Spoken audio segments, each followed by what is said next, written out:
Hey, boys and girls, wherever you are in this world, thank you again for joining in, and thank you for people who are subscribing to our YouTube channel. You know, the YouTube channel is the full versions of the stories. We've got a WhatsApp group, but on the WhatsApp group, the videos are being trimmed because WhatsApp, I think, is because of space, so the videos are being trimmed. So you'll find that the last part of the videos is cut, maybe 50 seconds, 30 seconds, depending, with how long the story is. So thank you very much for those who are joining us through the WhatsApp and the YouTube channel. I hope you are enjoying the stories wherever you are in this world. Today we are on story 7 of part 2 of the volume 1 of the Bible story. We are on story 7 already. So story 7 is about the first baby.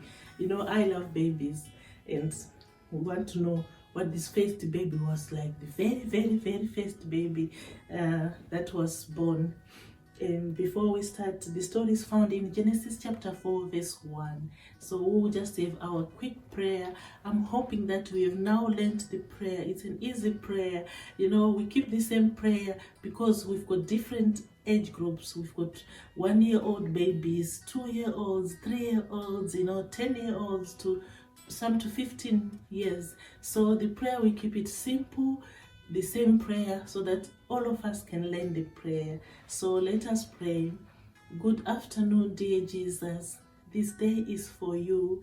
We ask you to bless all we think, say, and do. Amen. Story 7 of part 2.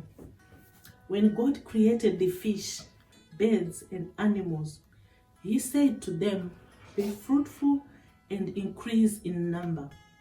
Before long, thousands of baby fish, tiny minnows, and infant whales were swimming and playing in the rivers and seas. In the trees and bushes of the forest, birds of every kind and color began to build nests. They laid their eggs and hatched them, as birds have done through all the centuries from that day to this. To the first sheep came the first little lambs. To the first bears came cuddly little cubs. To the first elephants came cute little baby elephants, and so on through all creation.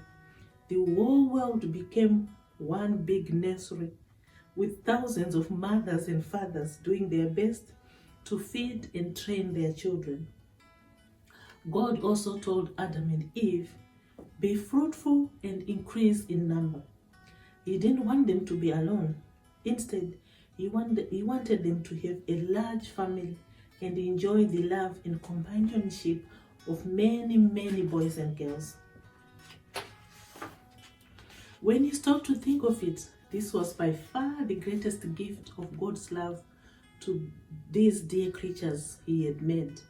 Better than all the beauties of nature, better than all the rich stores of gold and silver, better than all the friendship of the animals, was the ability to have boys and girls who would one day grow up to be men and women like themselves. God knew that this most precious gift could bring them endless happiness. Their joy would expand with their family as their children and their children's children grew to love and honor them through all time to come. We do not know how many children Adam and Eve had, but from what we are told, we may be sure that they had lots and lots of them. And what bright and beautiful children they must have been, offspring of these two majestic beings formed by the Creator himself.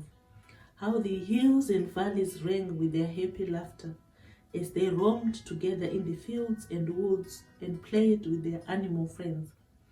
Of all their children, we know the names of only 3 boys.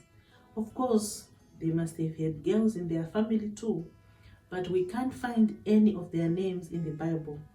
The name of their first baby, the very first ever born on this earth, was Cain. It's no wonder we know that name, for first babies are always so very important, aren't they? How Adam and Eve loved their little boy. How they must have counted his fingers and toes. How they marveled at the beauty of his eyes, his nose, his ears, his mouth, time and time again, just as all fathers and mothers have admired their first babies ever since. I feel sure that the Son of God took many a tender look at that soft little bundle of loveliness in Eve's arm. He knew that someday he would come to live among the children of Adam and Eve in just the same way. Little Cain must have been a great comfort to the sad hearts of his parents. The very joy of looking at him, playing with him, and loving him must have helped them forget their sorrows. They thought of the day when he would grow up to be a fine big boy, a young man just like his noble father. What wonderful dreams, what great hopes for the future they must have cherished in their hearts for this firstborn son. But their dreams never came true. Instead, this dear, dear treasure, this joy of their hearts, gave them their greatest sorrow. They thought they had paid the price of sin when God had driven them from the Garden of Eden, but they had only begun to pay it. Soon, all too soon, they were to see what sin can do in a child's life, what it can do to a child's home, what it can do to the parent's heart. Oh, sad, sad story. This beautiful baby, this perfect child, firstborn of the world's first man and woman, became the world's first murderer. Oh, boys and girls, the stories are getting intense, and to be honest, I can't wait for the next story because I want all the sad parts to quickly go and go to the parts that are really nice.